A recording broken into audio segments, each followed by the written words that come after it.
bí ìròyìn tó ń lọ níta tó bá fi jẹ́ òótọ́, àjọ ìpè ààrẹ tẹ́lẹ̀ lórílẹ̀‐èdè Nàìjíríà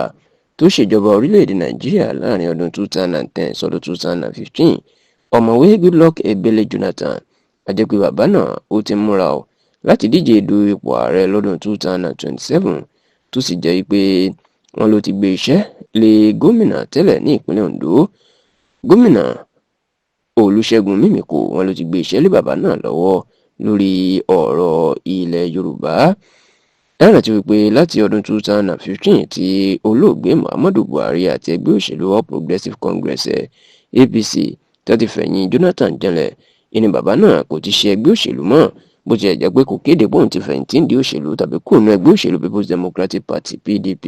ṣùgbọ́n níṣe ló sún sẹ́yìn fún òṣèlú pátápátá tí ò lọ sí ìpàdé ẹgbẹ́ òṣèlú PDP mọ́ nítorí tí wọ́n ló dùn bí àwọn olóṣèlú bẹ́ẹ̀ ṣe dalẹ̀ lásìkò ètò ìdìbò ààrẹ ọdún 2015.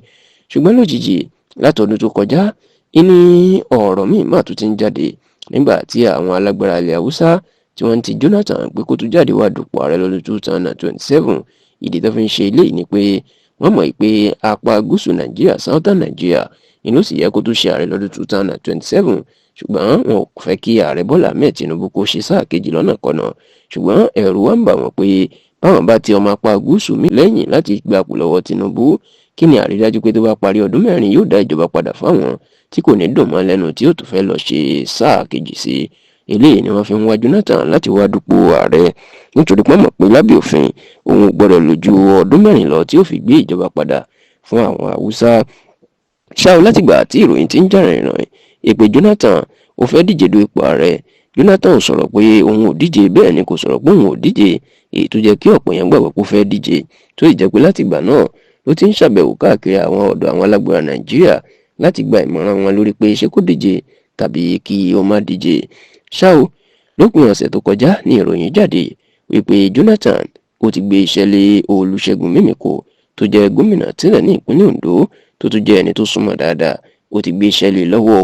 iṣẹ́ ilẹ̀ Yorùbá ṣìnà ló gbélé Olúṣẹ́gun Mímíkò tí àwọn olólùfẹ́ tún mọ̀ sí ìrókò ni ló gbélé lọ́wọ́.